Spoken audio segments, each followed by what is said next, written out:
Bonjour à tous et bienvenue dans cette nouvelle vidéo. Aujourd'hui je vais vous présenter mon book haul de mai. Je sais, je suis un peu en retard, on est déjà quasiment fin juin, mais voilà, j'ai pas eu le temps et j'avais trop envie de vous faire la vidéo, donc il était hors de question que je la passe. Voilà, les book hauls c'est vraiment le truc que je fais tous les mois.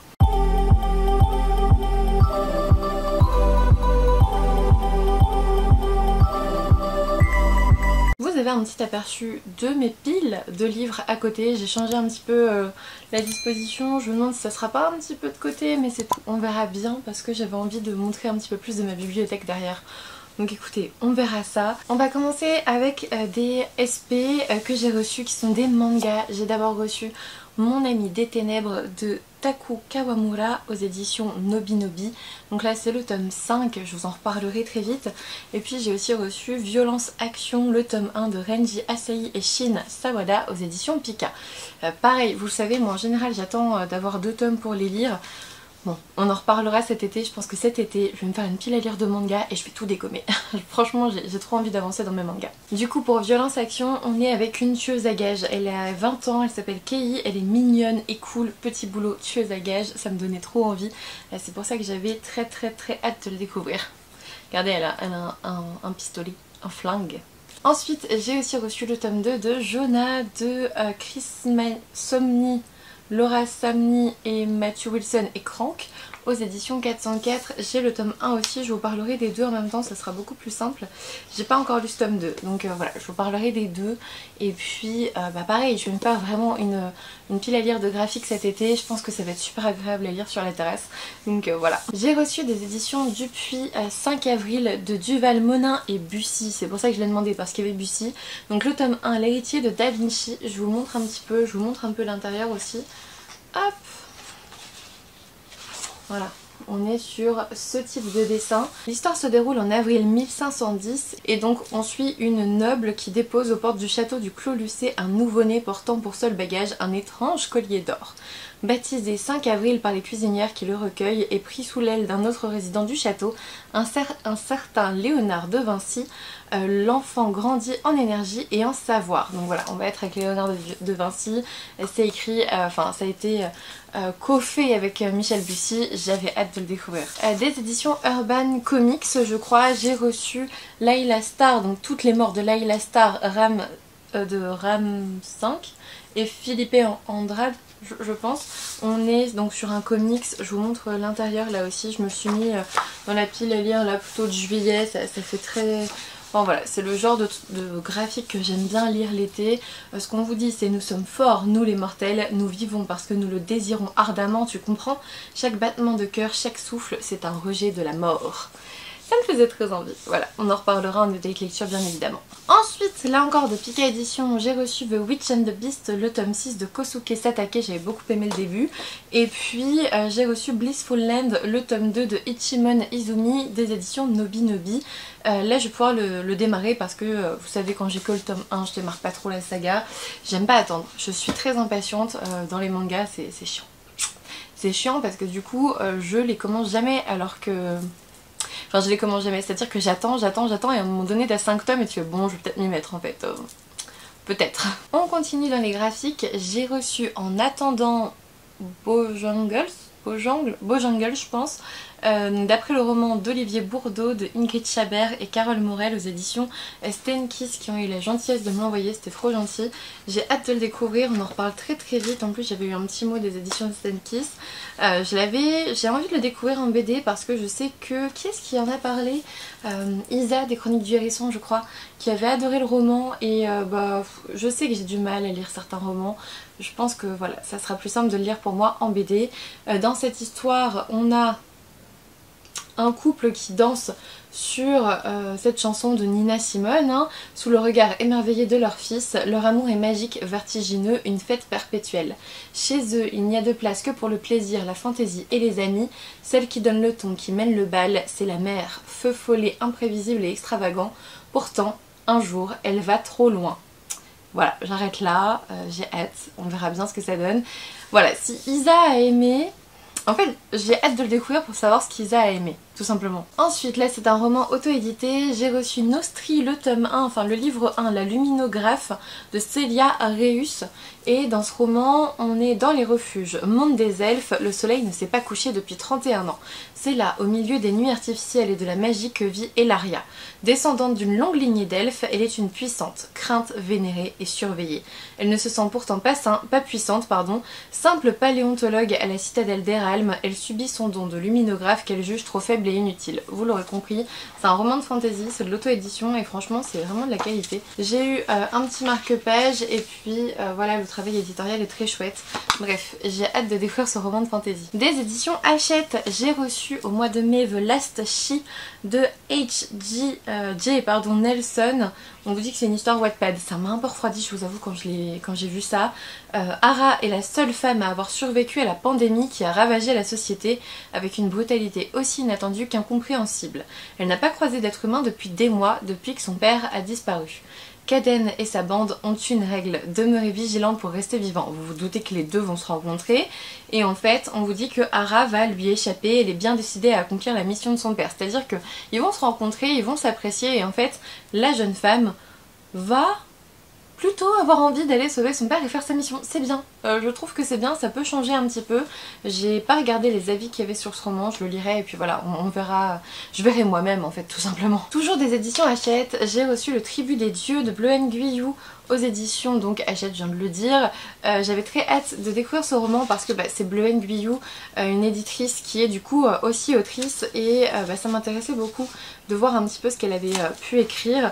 Je l'ai pas encore lu, je l'avoue, il est dans mes prochaines lectures. Je vous montre un peu le travail éditorial parce que j'étais en train de chercher. En fait, on est dans un monde où les magiciens sont élus par des dieux que l'on croit immortels, mais il n'en est rien. Tous les 100 ans, chaque dieu choisit l'héritier qui prendra sa place. Une lutte intestine oppose ceux qui ambitionnent l'immortalité et ceux qui la proscrivent. J'ai pas regardé les avis parce que je les ai fuis, vraiment. C'est pas qu'il y en a pas eu, c'est que vraiment je les ai fuis. J'ai hâte de me faire moi-même mon propre avis en fait sur cette plume. Vu qu'en juillet ça va être un quasi no-buy, enfin je pense, voilà, fingers crossed pour le no-buy. Je sais, le no-buy c'est pas pour moi, mais en juillet quand même, vu qu'il n'y a pas grand chose qui sort, c'est possible que si. C'est possible que si, surtout quand en juillet... Ah non, en juillet je vais à la Japan Expo. Est-ce que les mangas ça compte dans le no-buy? Non. J'ai toujours dit, tout ce qui coûte de moins de 10 € ne compte pas. Je pense que je peux faire un no-buy en achetant des mangas. Voilà, dites-moi en commentaire ce que vous en pensez, mais est-ce qu'un no-buy durant lequel j'achète des mangas, il peut être validé quand même ou pas? Parce que vraiment le but ça serait de pas acheter de romans. Je pense que c'est possible. Voilà, je vais mettre une règle, les mangas c'est ok. Je suis pas allée à la Japan Expo depuis 2018, 2019, je sais plus. Et du coup j'ai trop hâte, j'ai trop hâte. Victor va être sur un stand et tout, donc voilà, on en reparlera en vlog et tout, mais dites-moi que ça marche, s'il vous plaît. Ensuite, alors là, je me suis un petit peu plantée en mai. J'ai demandé à Casterman qui le sortait en poche, Flora Banks d'Emily Barr. Sauf que c'est un roman que j'ai déjà lu, j'ai totalement zappé, franchement, en le demandant. Voilà, c'est toutes les 2 heures, Flora Banks oublie tout, elle ne sait même plus qui elle est. Quelques post-it l'aident à se souvenir ou des indices qu'elle écrit sur son bras. Elle se rappelle alors l'âge qu'elle avait lorsque son esprit s'est détraqué. Voilà, j'avais eu la version grand format, moi, quand c'est sorti il y a quelques années. J'avais pas trouvé ça transcendant en plus, et du coup, vu que j'avais pas trouvé ça transcendant, je m'en suis pas vraiment souvenue quand j'ai lu le résumé, et je l'ai demandé. Ensuite, j'ai reçu les sorties Inceptio, bien évidemment. J'ai reçu Greca, acte 2 de Lizia Maro. Du coup, je peux lire l'acte 1, de toute évidence. Je sais plus si on est dans une trilogie, une duologie, je pense une trilogie peut-être. Attends, est-ce que je vais me spoiler? Aïe aïe aïe. Y'a pas un à suivre? Ah, je sais pas. Je sais pas. J'ai juste lu, c'est impossible. Ouf. Tout va bien. Tout va bien, nous avons sauvé le spoil. Ouais, on n'est pas passé loin quand même. Et ensuite j'ai aussi reçu À la croisée des rêves, le tome 2 d'Ellie Soin, donc L'ombre des songes aux éditions Inceptio. Vous le savez peut-être, le tome 1 m'a pas vraiment convaincue. On verra si ce tome 2 me plaît davantage. On verra. On verra, je sais pas du tout, je peux pas vous dire le résumé comme pour Greca bien évidemment, mais on verra, je ne sais pas. En plus Ellie a eu la gentillesse de me le dédicacer, il est vraiment adorable, vraiment j'aimerais beaucoup rencontrer cette personne, même si j'ai pas forcément adoré le tome 1, j'ai envie de vous dire que Ely Soin a l'air d'être un auteur trop gentil et qui accepte la critique sans problème, et j'ai trop envie de le rencontrer juste pour lui dire bonjour en fait et voir à quel point il est gentil. C'est jamais facile les critiques négatives, enfin négatives. Vous savez quand vous êtes proche de la maison d'édition et qu'il y a cet auteur qui est trop gentil, trop adorable et à qui vous parlez en même temps et t'es pas trop emballé par le roman et bah c'est dur. C'est dur, moi je le dis parce que vous le savez, je suis honnête avec vous, moi je donne mes vrais avis, hein, c'est tout, j'ai pas plus apprécié que ça, j'ai pas détesté non plus, c'était pas mauvais, enfin j'ai pas trouvé ça mauvais, mais ouais j'étais pas très emballée, voilà, je vous dis les choses, moi je préfère vous les dire et puis m'excuser en disant je suis désolée, je suis passée à côté, je sais même pas si je suis vraiment passée à côté, mais vous voyez ce que je veux dire, c'est tout un débat, tout ça, c'est toujours le même débat, toujours. Ça serait bien qu'on en reparle un jour en live sur Twitch. Qu'est-ce que vous en dites? Ensuite, alors là je vous le montre quand même, franchement j'ai hésité à vous le montrer, mais c'est un envoi sauvage, c'est aux éditions Seuil, Le lac magique de Yael Kojo Goldberg, et on vous dit que c'est un lac au Canada où le matin, seules les femmes ont le droit de se baigner. À la faveur de ce rituel, le temps d'un été inoubliable, l'auteur renoue avec une féminité jusqu'ici contrariée. Alors pas mal hein, pourquoi pas, mais je l'ai pas demandé du coup, je sais pas si je le lirai pour être honnête avec vous. De toute façon tous les romans qu'on m'a envoyés sauvagement, je les ai pas forcément lus parce que ça m'a refroidi. Déjà tu m'envoies un livre sans me demander, sans me prendre... Souvent tu sais pas trop ce que je lis et tout, ça me refroidit. Voilà, et je me dis où ont-ils lu mon adresse aussi. Il y a cette partie là aussi qui est compliquée. Voilà, mais ouais.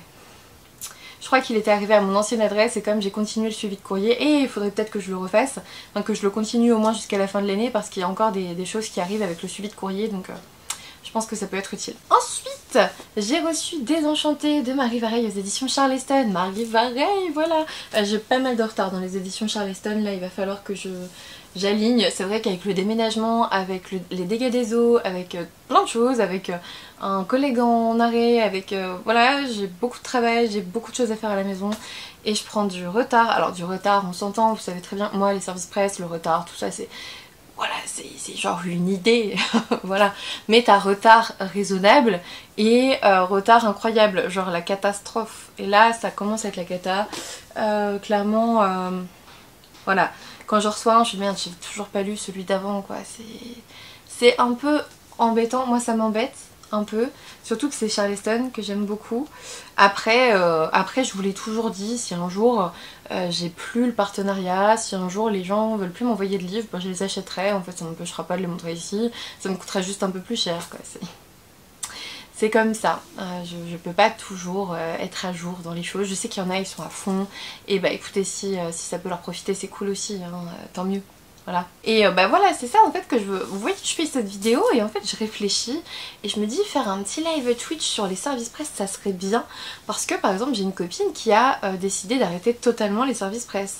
J'ai des copines qui sont à fond, qui lisent tout de suite genre Laura, mais je sais pas comment elle fait, mais elle est... Alors peut-être pas toujours à jour dans ses services presse, mais franchement c'est une dingue quoi, elle les aligne, tu vois. Et il y en a qui sont un peu plus comme moi, alors il y en a qui sont plus sérieux que moi, il y en a qui le sont moins, voilà, sérieux, on s'entend encore.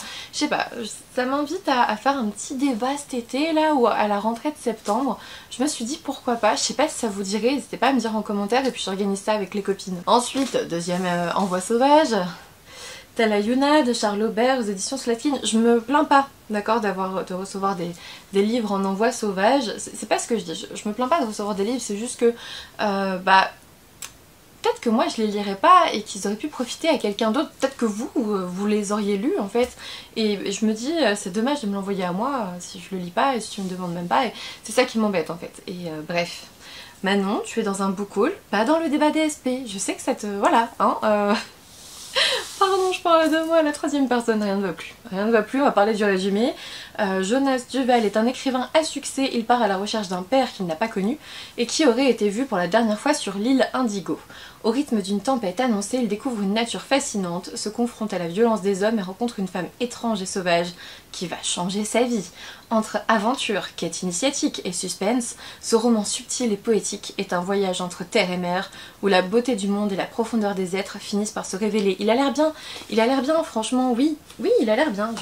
Voilà, je le lirai peut-être. Ensuite, j'ai aussi reçu un autre manga, j'ai reçu Horimiya, le tome 4 de Hiro et Daisuke Hagiwara aux éditions Nobi Nobi. J'ai reçu le tome 4 et je me suis dit tiens, J'ai pas reçu le tome 3, du coup vous verrez, je me suis acheté le tome 3, voilà. Mais comme ça je peux continuer les sagas et c'est trop bien parce que les tomes 1 et le tome 2, enfin les tomes 1 et 2 étaient trop bien, vraiment. Et je crois qu'on suit d'autres personnages dans les tomes 3 et 4 et ça me va, franchement. Les personnages étaient trop attachants, vraiment des histoires d'amour, d'amitié qui étaient vraiment chouettes. J'ai hâte vraiment de continuer cette saga. Ça va être ma prochaine lecture manga, ça. Enfin le tome 3 bien sûr. Ensuite, dernier livre reçu en service presse, j'ai reçu Vespertine de Margaret Rogerson aux éditions Big Bang. Enfin Brajlon dans la collection Big Bang. Regardez-moi cette beauté. J'ai eu la chance de voir Margaret Rogerson à Trolls et Légendes qui était en Belgique, c'était trop chouette. Moi je vais pas trop parler parce que je l'ai jamais lu, mais du coup j'ai reçu le livre dans la semaine qui suivait, donc c'était chouette, c'était plutôt cool et vraiment j'avais eu l'occasion de le voir en vrai, j'avais trop hâte de le recevoir, il est trop beau. Voilà, et surtout l'histoire, on suit Artemisia qui suit l'enseignement pour devenir une sœur grise chargée de purifier les corps des défunts pour que leur âme puisse gagner l'au-delà. Dans le cas contraire, ils se relèvent sous la forme d'esprits vengeurs qui s'en prennent aux vivants. Ça a l'air sombre, ça a l'air glauque, ça a l'air trop bien. Voilà, c'est le mot d'ordre. Après en relié, c'est vrai qu'il est beau, mais pour lire et tout, ça pèse sur les poignets, je me plains pas, mais il va falloir que je le cale avec un coussin quoi.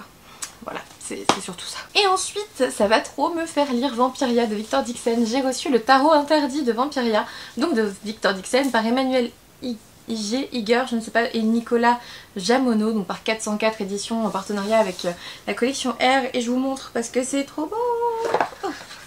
Hop, voilà. On a forcément toutes les fiches, hein. Et les cartes sont magnifiques, franchement elles sont trop belles. Je vous en montre quelques-unes, mais je sais même pas ce que je vous montre. Mais regardez-moi la qualité. Franchement, j'avais pas de tarot et je suis beaucoup trop contente du coup d'avoir celui-ci. Je vais me mettre au tarot. Voilà, je vais regarder un petit peu. Je pense que ça peut être trop intéressant et puis surtout avec celui-ci, ça va être sympathique. Donc voilà, j'ai trop hâte de voir un petit peu. Et puis bien sûr, il faut que je lise cette saga de Victor Dixon. J'adore le dernier tome, il est trop beau. J'ai le premier dans ma pile à lire, donc on va pouvoir se le faire. Voilà pour les services presse, voilà. C'est pour ça qu'il faut qu'on fasse une vidéo là-dessus. Parce qu'étant donné que j'ai lu très peu ces dernières semaines, voilà, faut que je revoie les choses cet été, ma façon de fonctionner et si ça vaut vraiment la peine de se mettre la pression pour ça. La réponse est pour moi non. Mais du coup je pense que je vais surtout acheter mes livres, en fait, tout simplement. Et ne pas me mettre la pression. Ça serait bien. Ça serait pas mal. Bref, on en parlera si vous êtes d'accord en commentaire bien sûr. En fait pendant un temps j'avais envie de me faire peur et sur Twitch je vous ai demandé des livres qui font peur et en poche pour que je puisse me les acheter assez rapidement sans culpabiliser. Attention à ceux qui ont une phobie des clowns, passez au livre suivant. J'ai pris le coffret de ça, voilà, je vous montre, hop, hop. Il y a un clown, il n'y a plus de clown. Il y a un clown, il n'y a plus de clown. Voilà. Je le trouve magnifique. Moi les clowns me font pas trop peur. Ils m'ont jamais vraiment fait peur. Voilà, je ne suis pas... c'est quoi? C'est coulrophobe? Je ne le suis pas. Mais ça me faisait bien envie quand même. On m'a reparlé un peu de l'histoire. Je ne l'ai jamais lu. Je ne l'ai jamais... Alors en fait je ne l'ai jamais ni lu ni vu. Je ne connais pas l'histoire de ça. Et c'est peut-être l'occasion en fait, c'est peut-être l'occasion de découvrir l'histoire de ça, tout simplement. Ensuite j'ai aussi acheté l'Évangile selon Satan de Patrick Graham aux éditions Pocket. On est avec Mary Parks qui est profileuse au FBI et qui a vu beaucoup de tueurs en série mais rarement d'aussi cruels que Caleb le voyageur. Comme s'il avait été envoyé en mission par Satan lui-même, ou du moins par ses adorateurs. Point, pardon.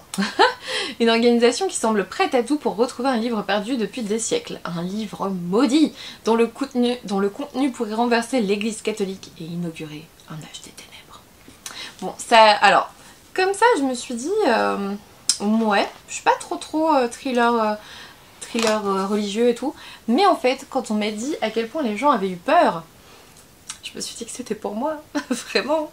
Et pareil, je me suis pris Rosemary's Baby, pareil, je ne connais pas l'histoire, je n'ai pas vu le film, c'est de Ira Levin, aux éditions Robert Laffont dans leur collection Pavillon Poche. Et là on est avec Guy et Rosemary qui viennent d'emménager dans un immeuble et donc ils sont dans l'Upper West Side new-yorkais. Upper East Side c'est dans Gossip Girl.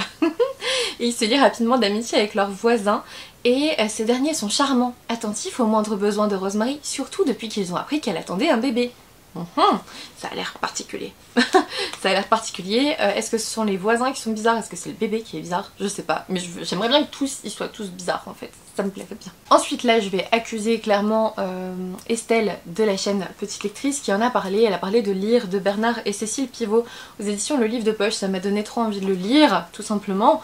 C'est écrit sur la couverture, alors moi j'obéis, il n'y a pas de souci. Hein. Elle en a bien parlé et voilà, il n'est pas très long, hein. Il fait clairement 175 pages. C'est typiquement le genre de petit livre de poche que vous pouvez emmener sur la plage, en vacances, peu importe, mais voilà, qui peut se lire tout seul. Je me le suis réservé aussi pour cet été. Ensuite, j'ai reçu le tome 4 de Blackwater, qui est La guerre de Michael McDowell. Voilà, je vous montre, c'est beaucoup trop beau. Comme d'habitude, il faudrait vraiment que je commence cette saga, que vous avez déjà dû voir partout. J'ai des problèmes dans la vie les gars. Ensuite, trop gentille, l'une d'entre vous m'a offert ce livre, c'est Vanessa de Jolie et Alors, que je remercie beaucoup. Elle m'a offert Les Amoureux de la Lune de Lizzie Felton, que j'adore Lizzie Felton, je l'ai rencontrée plusieurs fois en salon, et j'adore sa personnalité qui est pétillante, j'adore ses stories Insta de rénovation du petit manoir, voilà, j'adore cette autrice, et c'est aux éditions du Chat Noir, c'est un roman que j'avais très envie de découvrir, qui était dans ma wishlist depuis pas mal de temps, et je suis trop contente du coup qu'elle ait pris celui-ci. Pour le coup, on est donc à 17 ans, troquer sa vie parisienne pour suivre sa famille sur la Côte d'Azur est un enfer pour Lucie. Pourtant, la jeune fille y intègre bien vite le cercle de la jeunesse dorée locale qui l'initie à l'effervescence nocturne. Synonyme de soirée endiablée où l'alcool coule à flot, les rencontres sans lendemain se succèdent et l'insouciance adolescente rayonne. Et elle va rencontrer Ulysse et j'ai pas envie d'en savoir plus parce que ça a l'air trop bien, voilà. Merci encore Vanessa, franchement c'est trop adorable, merci beaucoup à toi. Ensuite, j'ai reçu aussi Amstramgram de Christiane Legris des Portes des éditions d'Avalon, c'est l'autrice qui m'avait proposer son roman qui est vraiment tout petit, donc ça va se lire très vite. On est dans la thématique du deuil je crois, parce que oui, lorsque Marie, l'amour de sa vie, meurt dans des circonstances dramatiques, oui c'est pour ça que j'ai dit oui, François rompt avec son passé, son milieu, sa famille et surtout avec sa sœur qu'il pense en partie responsable de cette disparition. Un jour, une lettre lui parvient et la vérité lui saute au visage, faisant vaciller ses certitudes.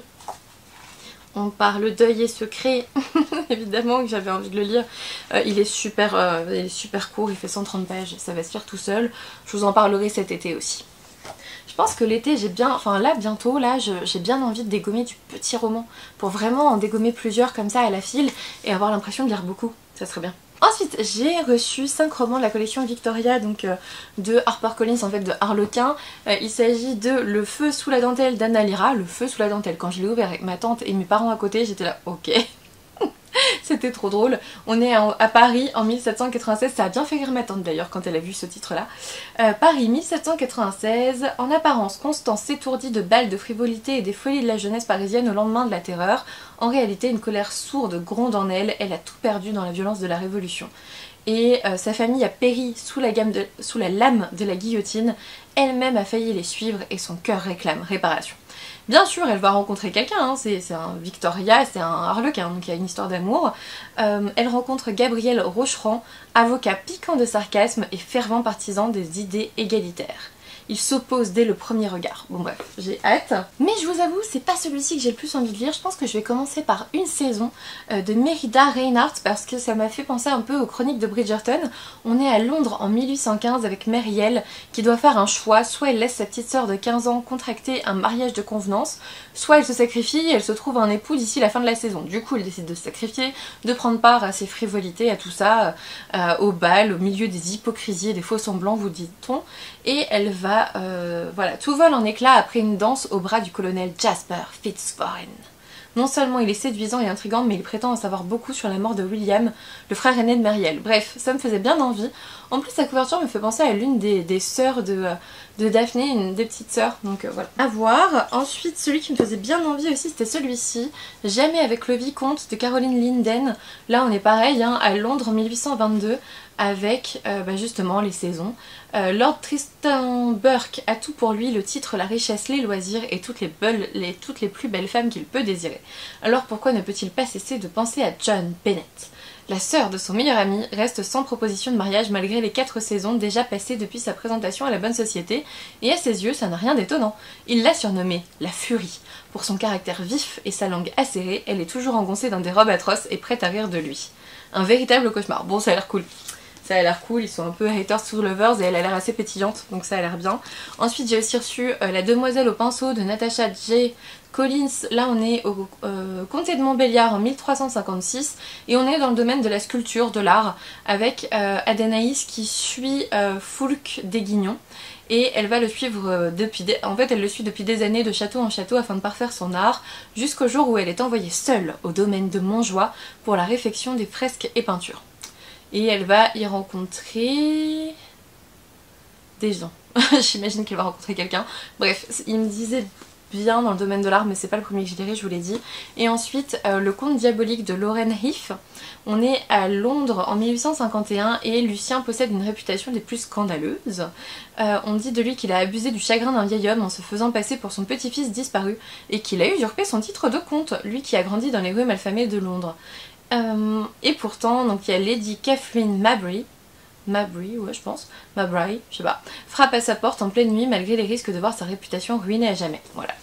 On verra bien, voilà, ça va pas être le premier que je vais lire, je vous l'ai dit, mais voilà ce que j'ai reçu de la collection Victoria qui est sortie là il y a, en mai du coup. Ensuite, j'avais acheté une Restorassa de Virginie Grimaldi aux éditions Fayard, je l'ai lu, voilà, je vous le chroniquerai bientôt en bilan lecture mais j'ai adoré. Voilà, je vous le dis tout de suite, j'ai adoré. On suit à la fois Iris qui a 33 ans, Théo qui a 18 ans et Jeanne qui a 74 ans. Elle va rencontrer Iris et Théo dans des circonstances assez particulières. Je vous laisse découvrir ça, mais c'était trop bien. Je vous en parlerai plus en update lecture. Je l'ai trouvé trop beau alors je l'ai pris. Je sais c'est une mauvaise excuse, mais je me suis pris Le Secret du Roi de Marie Valente aux éditions Bragelonne. Là on est dans un Paris où les courtisanes du Palais Royal sont aussi des vampires hypnotiques et les bouchers de Châtelet une meute de lycanthropes. Le jeune Louis XV donne à Hippolyte une mission primordiale, maintenir l'ordre dans la face cachée du royaume, peuplé de créatures surnaturelles dont le monde ignore l'existence. Mais ce qui est important, c'est que Hippolyte est en réalité une jeune femme. Voilà, moi je me suis arrêtée à ça me faisait trop envie. On est dans de la fantaisie et ça a l'air trop bien. Voilà, j'attends de le découvrir. Je me suis bien sûr pris le petit dernier de Franck Tillier qui s'appelle Labyrinthe aux éditions Fleuve Noir. De ce que j'ai compris c'est un genre de suite, mais pas vraiment suite, de cette pour l'instant trilogie. Le manuscrit inachevé, le truc avec deux... il était deux fois, il était deux quelque chose, il était deux fois je crois. Il était deux fois, voilà, le manuscrit inachevé, il était deux fois et maintenant Labyrinthe. J'ai lu le manuscrit inachevé et il était deux fois, donc c'est bon, je suis à jour, je peux lire celui-ci.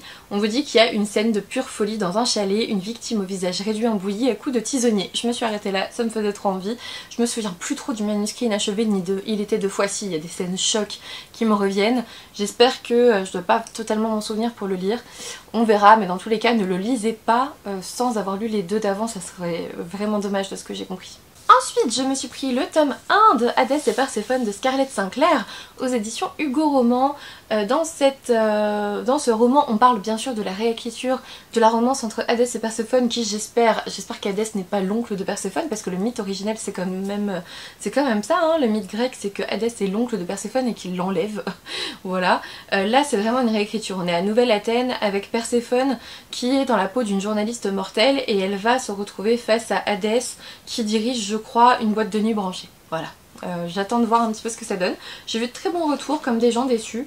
Moi je m'attends pas forcément à beaucoup de mythologie mais une romance à la Hugo Roman quoi, donc on verra bien. Ensuite, je vous en avais parlé dans les sorties littéraires, je devais absolument me le prendre. Il s'agit de Amande de Won Pyung-son aux éditions Pocket Jeunesse. Dans cette histoire, on suit du coup Yoon-jae qui a 15 ans et qui ressent pas vraiment les émotions parce qu'il a l'amygdale cérébrale qui déconne. Son amande ne fonctionne pas.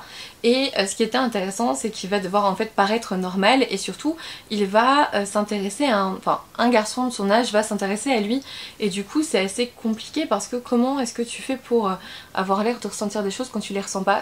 Voilà, c'est comment vivre quand on ne ressent rien, à quel point c'est compliqué. Moi je suis plutôt dans l'inverse, je ressens trop de choses, je suis un peu dans l'hyperesthésie et du coup ça m'intrigue. Comment tu fais quand tu ressens rien du tout? C'est terrible, ça va être terrible. Vous le savez, je vous en avais parlé aussi dans les sorties littéraires, je ne pouvais pas passer à côté du dernier Ariel Halls, donc Les Royaumes Immobiles, le tome 1, La Princesse sans visage aux éditions Slalom. aux éditions Slalom, pardon. Dans ce roman, on a donc les royaumes immobiles qui sont contrôlés par 4 monarques, avec le trône d'automne qui est vacant depuis trop longtemps, et on vous dit qu'on va lancer un nouveau sacre avec 7 jeunes femmes qui peuvent prétendre à ce trône d'automne. Moi j'ai hâte de voir ce que ça donne. C'est du Ariel Holst, donc c'est bien, au moins j'aurai un nouveau livre à lui faire dédicacer, c'est chouette. J'avais beaucoup aimé la commode de tiroir de couleurs, donc je me suis pris le nouveau Olivia Ruiz, Écoute la pluie tomber, aux éditions JC Lattès.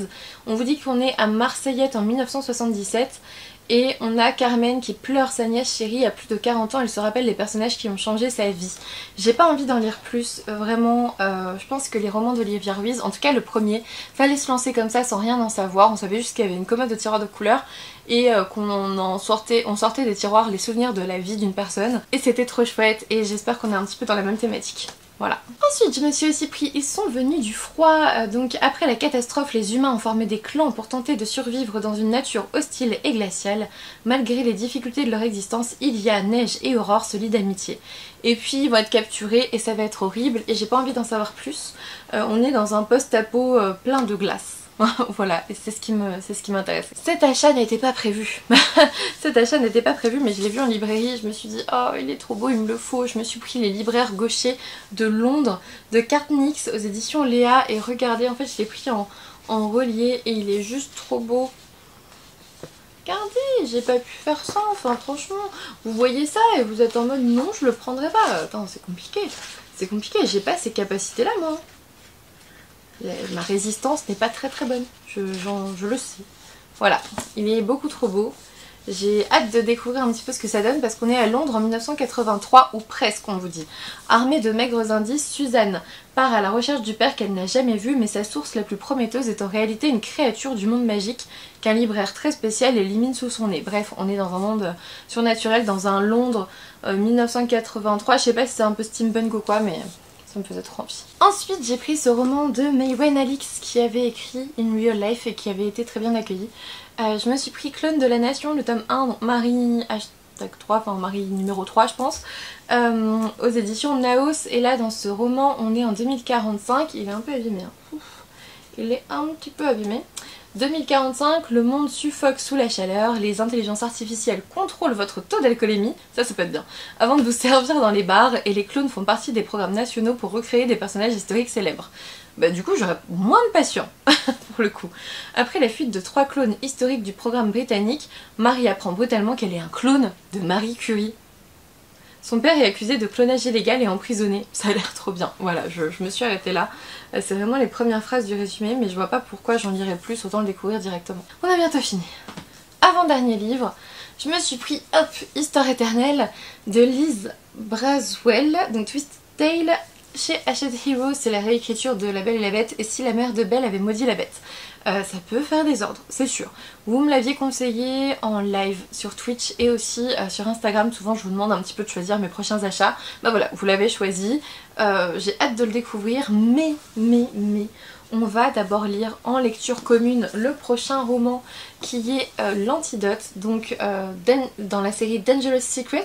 Donc là c'est de Grace Lynn et on parle de Mulan qui a une sœur qui est malade, elle doit trouver l'antidote je crois. C'est pareil chez Hachette Heroes, et là pour le coup vous avez choisi de lire plutôt celui-ci ensemble en lecture commune. Cette lecture commune commence le 26 juin, donc dimanche on se retrouve en live sur Twitch pour en parler, pour débuter cette lecture commune. On va se retrouver sur Discord, j'ai déjà programmé, il y a des salons en fonction des pages, j'ai découpé en 3 morceaux hein, parce qu'il fait 300 pages, donc j'ai fait toutes les 100 pages.